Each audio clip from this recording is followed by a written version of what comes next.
So మీ 10 digits mobile number add చేసుకోండి.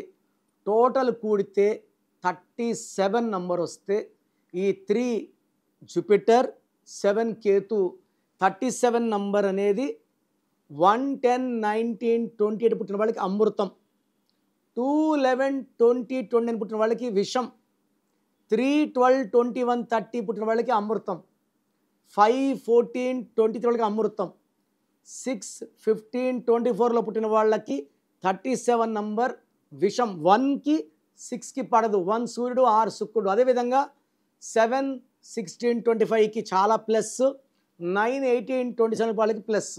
But 8, 17, 26 పుట్టిన వాళ్ళకి ఈ 37 1కి 8కి పడదు.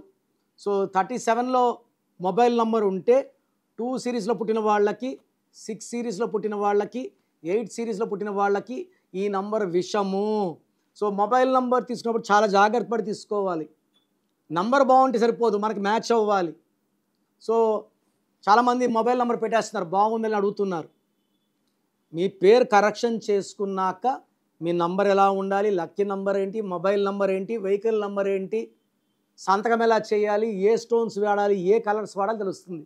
అంతకుముందు మనం మొబైల్ నంబర్ చూసి బాగుందా లేదా చెప్పగలం, కానీ మ్యాచింగ్ అంటే బాగలేదని చెప్పడం easy.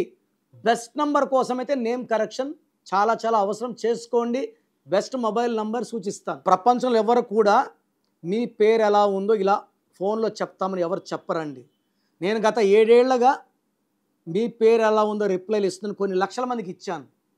So me full name, calling name, date of birth, నా పర్సనల్ వాట్సాప్ నంబర్ 9951197198, 9951197198, లేదా స్క్రీన్లో కనిపించే ఏ నంబర్ కన్నా వాట్సాప్ చేయండి. ఒక్క నంబర్కే చేయండి, 24 అవర్స్లో రిప్లై ఇస్తాను. రాత్రి 1 గంటకు మెసేజ్ పెట్టి 1:20కి రిప్లై ఇవ్వలేదే అని అడుగుతున్నారు. ఇలా ఉంటే ఎలా? 24 అవర్స్ ఆగాలి, 24 అవర్స్లో రిప్లై ఇస్తాను. మీ పేరు బాగుంటే చాలా బాగుందని ఇస్తాను, బాగలేకపోతే ఏ నంబర్ బాగలేదు, దానివల్ల మీకు వచ్చే కష్టాలు ఏంటి, నష్టాలు ఏంటి వివరిస్తాను. రాంగ్ నంబర్స్ ఉన్నవాళ్ళు లేట్ చేయకుండా నా అపాయింట్మెంట్ బుక్ చేసుకోండి. మీ పేరులో ఒక అక్షరం మార్చి అదృష్టం వచ్చేలాగా గైడెన్స్ ఇస్తాను. మీ పేరులో బలం తెలుసుకోవాలి అనుకుంటున్నారా? న్యూమరాలజీ ప్రకారం మీ పేరులో స్వల్ప మార్పులు చేసుకోవాలి అనుకుంటే మీ full name, date of birth screen పైన కనిపిస్తున్న నెంబర్కి వాట్సాప్ చేసి డాక్టర్ కిరణ్ నెహ్రూ గారి అపాయింట్మెంట్ తీసుకోండి.